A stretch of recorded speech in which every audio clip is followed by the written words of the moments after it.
Greetings to all my friends and video blog followers out there.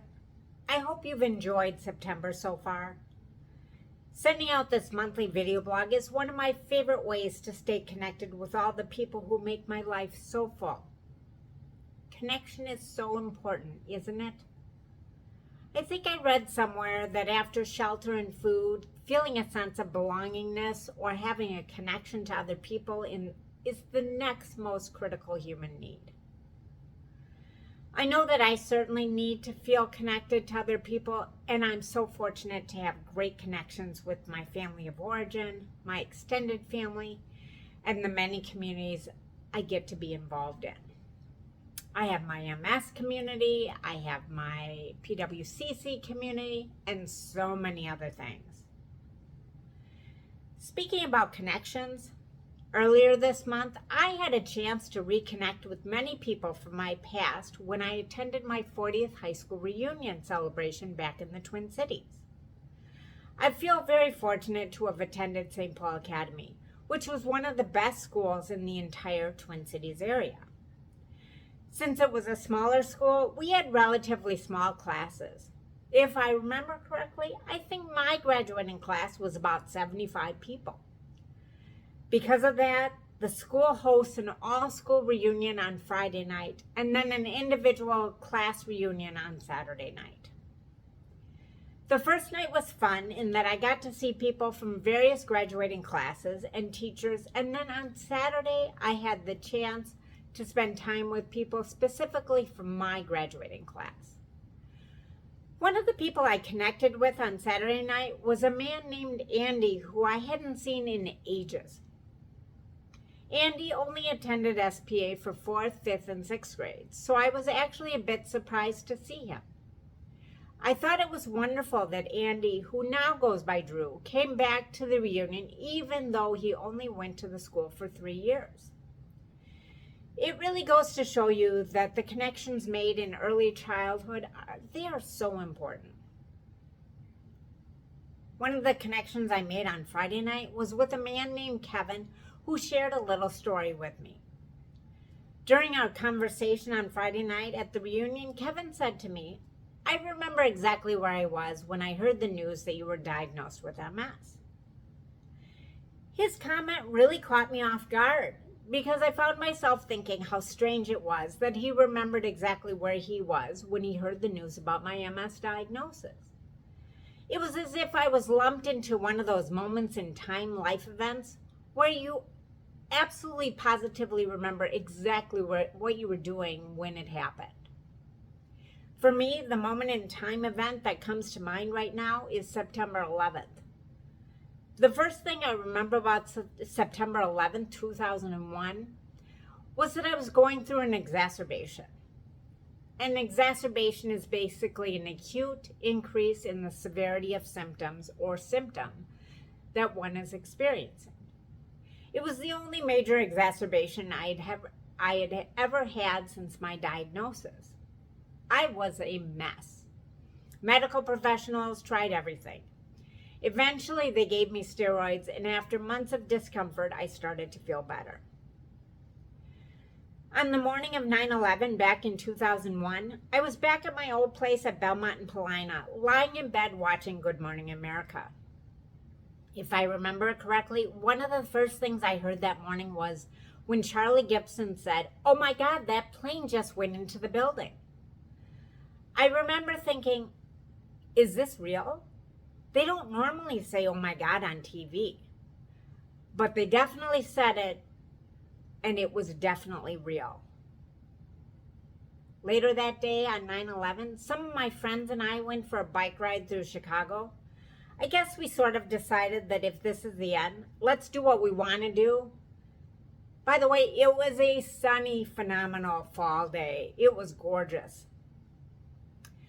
While those 9/11 memories, those 9/11 memories, they are some surreal memories. I don't know if you remember where you were on 9/11, but wow. Another one of those moments in time, life events for many people my parents' age, That was the moment when JFK was assassinated back in 1963. To think that my friend Kevin actually had that sort of experience as it relates to my MS diagnosis was a very powerful moment for me at the reunion. As Kevin was sharing this story with me on Friday night at the reunion, he went on to add that he very much wanted to come up to me and say something back then, but he was afraid to do so because he thought he would start to cry. As most of you know, I was only 15 years old when I was diagnosed. So most people in my class who attended SPA had not ever had to deal with anything like that in their young lives. Over the years, I have spoken countless times about how my diagnosis affected me. But my connection with Kevin at the reunion really gave me a clear picture of exactly how much my diagnosis affected other people as well. Not just my family members, but also classmates and some people that I haven't even maintained contact with over the last 40 years. Later on Friday night back at my hotel, after I had some time to think about everything, I found myself hoping that Kevin would come back to our class reunion on Saturday so I could talk to him again. What I wanted to say to him was that I was actually glad that he didn't approach me back in 1981 when I was first diagnosed, because I don't think that I would have been able to handle it if he broke down and cried. Seeing a young man, or anyone for that matter, crying in public was not something that I was accustomed to back then. Showing emotion in public was taboo. Kevin didn't come back to the reunion on Saturday night, so I never got to tell him what I wanted to tell him. But who knows? Maybe he's seeing this now, and he knows how much I appreciate him, and that I was glad that I didn't have to feel guilty that I made him cry back when we were 15 years old. If he had said something back in 1981 and started to cry, then the nice interaction we did wind up having at the reunion on Friday night might have been replaced by me apologizing profusely for making fun of him for crying, or something equally bad way back then. I'm happy to say that over the years, showing your emotions in public settings has become far more acceptable and comfortable than it was back then. At the beginning of this month's video blog, I mentioned my connection to PWCC. For those who are not familiar, PWCC is the Professional Women's Club of Chicago. The organization has been important to me through the years as a place for networking, giving support, and helping develop leadership skills. At a meeting earlier in September, we said our goodbyes to a longtime administrator who is retiring, and as they presented her with a lifetime membership, I became very emotional. The fact that I became very emotional was not a surprise. But the fact that was nice for me to notice was that I was able to openly show those emotions without any shame. I never tried to hide anything or hold back my tears. That to me is a sign of how much our world has changed and how much I have changed since my MS diagnosis 43 years ago. On the way to my reunion, I had a chance to hold a portion of my upcoming book in my hands for the first time. Up until now, all the content has been in digital form only. My writing partner, Jim, gave me the gift of printing up 10 or so chapters in book format so I could read it on the plane and carry it with me to the reunion.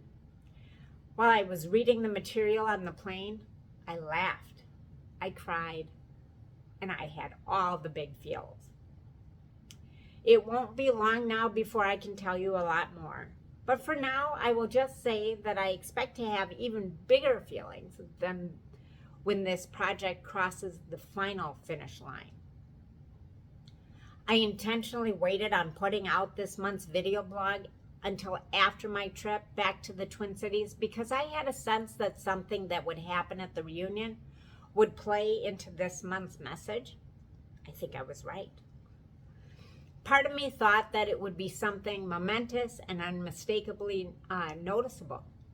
As it turns out, I am once again reminded that sometimes noticeable change comes in increments, kind of like how a story unfolds one chapter at a time. In closing, I want to welcome my SPA classmates who are new to following my video blog after reconnecting at the reunion. It's good to have you back in my life on an ongoing basis. I hope you'll stick around and follow along. Stay tuned. The best chapters are yet to come. Ciao, ciao for now.